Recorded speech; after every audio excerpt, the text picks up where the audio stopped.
प्रेम आणि विश्वास.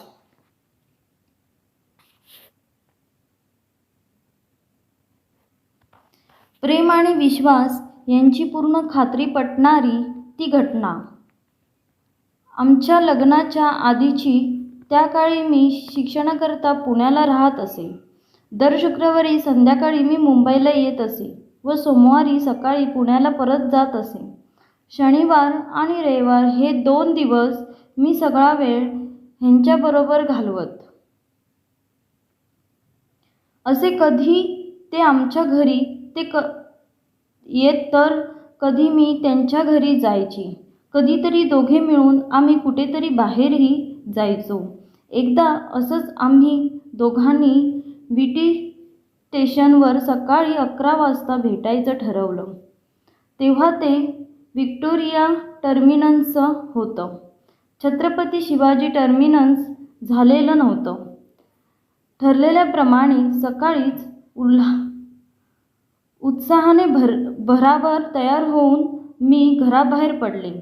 खाली उतरले तर आमच्या समोर राहणाऱ्या एका मैत्रिणीने हाक मारली आणि विचारलं, "स्टेशनवर निघाली आहेस का?"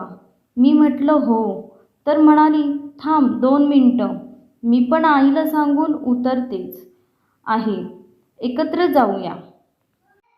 मी बरं म्हणून खाली उभी राहिले. 5 मिनिटं झाली तरी ती काही आली नाही.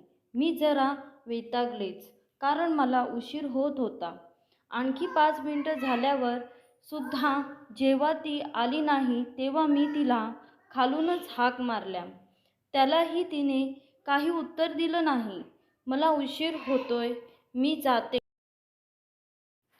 तू निघ सावकाश," असं तिला सांगून पटकन सटकावंसं असा विचार करून मी फटाफट त्यांच्या बिल्डिंगचे 2 मजले चढून वर गेले.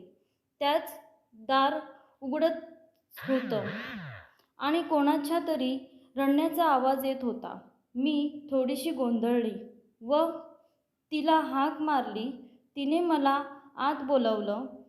बघितलं तर झोपलेल्या आईच्या शेजारी बसून माझी मैत्रीणच रडत होती. काय झालं असावं काही अंदाजही येईना. "अगं, कधीची वाट पाहते, काय झालं आणि रडतेस कशाला?" असं सगळं भराभर जरा जोरातच तिला विचारलं.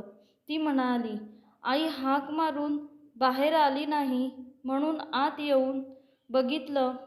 शी इज नॉट ब्रीदिंग.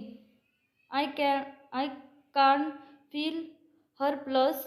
आई श्वास घेत नाहीये मला. तिची नाडीही लागत नाहीये." ही माझी मैत्रीण त्यावेळी मेडिकलच्या शेवटच्या वर्षाला होती.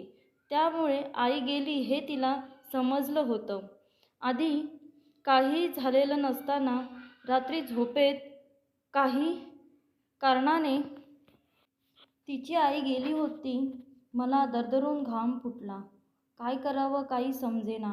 माझ्या हातातली पर्स त्यांच्या सोफ्यावर टाकून मी आत गेले. पाहिलं तर खरोखरच परिस्थिती कठीण दिसत होती. तिला विचारलं, "तुझे बाबा आणि भाऊ कुठेत?" तिने काहीतरी उत्तर दिलं. काय ते मला आता आठवत नाही. मी तिथेच तिच्याजवळ बसले. धक्का बसल्यामुळे माझ्याही डोळ्यातून पाणी यायला लागलं. 10 मिनिटांनी जरा सावरल्यावर मी शेजारच्या काकूंना बोलावलं. मग इतरही लोक आले. माझी आईही आली. थोड्या वेळाने तिचे वडील आले. मग खाली जाऊन डॉक्टरला बोलवणे, नातेवाईकांना फोन वगैरे वगैरे सगळे सुरू होतं. सगळं होईपर्यंत मला वाटत 2 तास गेले असतील.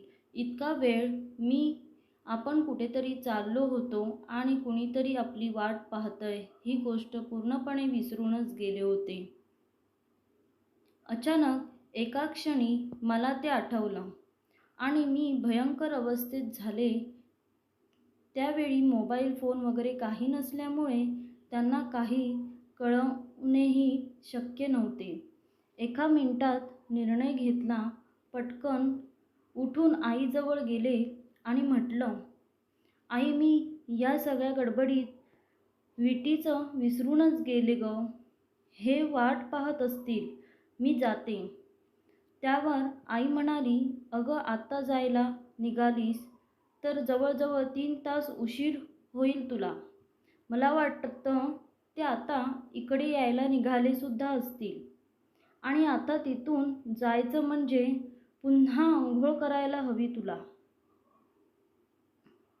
मी म्हटलं, जाऊ दे अंघोळ, ते भेटेले तिथेच तर येऊन दोघंही करू अंघोळ. नाहीतर मी परत येऊन करेन. ते घरी आले तर सांग त्यांना तू काय झालं ते. पण मी जाऊन ते तिथे नाही येत हे पाहून येते. आईला फारसं काही पटलं नाही माझं वागणं. त्यात अंघोळ न करता जाण्यात तर फारच खटकलं. पण लोकांच्या घरात ती मला फारसं काही बोलली नाही.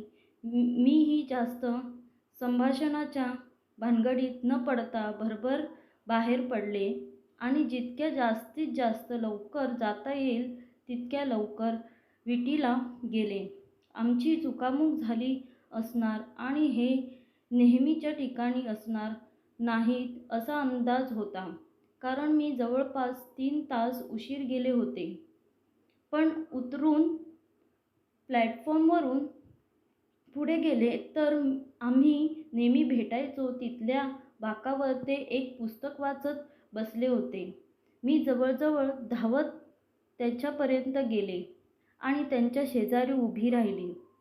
ते उठले आणि माझी वाट पाहणं, मी सांगितलंय म्हणजे नक्की येणार हे विश्वास ठेवणं, माझ्यावरच्या प्रेमाची, माझ्यावरच्या विश्वासाची, माझ्याबद्दल वाटणाऱ्या काळजीची गवाही देऊन गेलं. मला खोलवर कुठेतरी खूप सुकावून गेलं. आमच्यामध्ये एक घट्ट बंध बांधून गेलं. माझे डोळे ओलावले आणि मग आम्हाला दोघांनाही हसायलाच आलं. तिथेच बाकावर बसून जे झालं ते सांगितलं आणि मग दोघे मिळून घरी परत आलो. आई स्वयंपाक करून आमची वाट पाहत होती. आल्याबरोबर यांना म्हणाली, एवढा वेळ तिथेच थांबला होतात? कमाल आहे तुमची. आता दोघं अंघोळी करा पटापट आणि जेवायला या. आधीच केवढा तरी उशीर झालाय. आणि असं म्हणून जेवणाच्या तयारीला लागली. आज एवढी वर्ष झाली तरी आमचं एकमेकांची वाट पाहणं जसंच्या तसं सुरू आहे. मी रोज त्यांनी ऑफिसातून येण्याची वाट पाहते व ते मी माहेरी गेल्यावर माझ्या घरी परत येण्याची